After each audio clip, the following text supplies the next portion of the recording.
আসসালামু আলাইকুম এভরিওয়ান, কিদা করডা সবে আশা করি আর আপনারা সকল খুব বেশি ভালো আছো। তো প্রিয় বন্ধুরা, আপনারা হয়তো অনেকেই জানেন সিলেটি আঞ্চলিক নাটকের জনপ্রিয় অভিনেতা দিলওয়ার হোসেন সিপলু ওরফে আমাদের আক্কেল আলী ভাই তাই সিলেটি নাটক করার পাশাপাশি সমাজের কোনো দুর্নীতি অথবা কোনো অন্যায় কাজ দেখলে সাথে সাথে সেটার প্রতিবাদ করেন। তো আজকের এই ভিডিওতে আমি আপনাদেরকে দেখাবো সিলেটি নাটকের জনপ্রিয় অভিনেতা আক্কেল আলী ভাই আজকে তিনি সিলেটের একজন মহিলাকে খুব কঠিন ধুলাই দিয়েছেন। তো কি বলেছেন তিনি, চলুন আমরা এখন একটু দেখে আসি। তো তিনি ওনার অফিসিয়াল ফেসবুক আইডিতে পোস্ট করে বলেন, সিলেটের এক আফায় ফেসবুকে স্ট্যাটাস দিয়েছেন, যারা লাইক কমেন্ট করেন তাদের এক মাসের ইনকাম তিনি একদিনে ইনকাম করেন।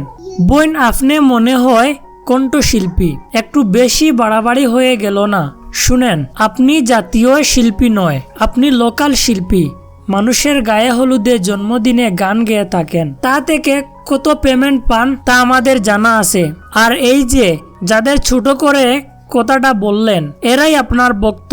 দর্শক শ্রোতা যাই বলি না কেন, সবই তারা আপনার গান সোশ্যাল মিডিয়ায় শুনে করেই আপনি 2 টাকার মুখ দেখেন। শুনেন, আমরাও জানি কোন রাস্তায় আপনাদের মতো 2-1 জন এক মাসের টাকা একদিনে ইনকাম করে। বেশি কিছু বললাম না, এই মিডিয়াতে 19 বছর থেকে আসি, অনেক কিছু জানি এই মিডিয়া সম্পর্কে, কতটা মনে রাখবেন। তো এই পোস্টের নিচে অনেকেই উনাকে এই প্রতিবাদটা করার জন্য আন্তরিকভাবে ধন্যবাদ জানিয়েছেন। তো আপনাদের কি মনে হয় সিলেটি নাটকের জনপ্রিয় অভিনেতা আক্কেল আলী ভাই এই পোস্ট সম্পর্কে? আক্কেল আলী ভাইয়ের ফ্যান হয়ে থাকলে এখনই চ্যানেলটাকে সাবস্ক্রাইব করে রাখেন, কারণ এখানে আমরা সব সময় উনাদেরই নিউজ আপডেট নিয়ে আসি। ধন্যবাদ।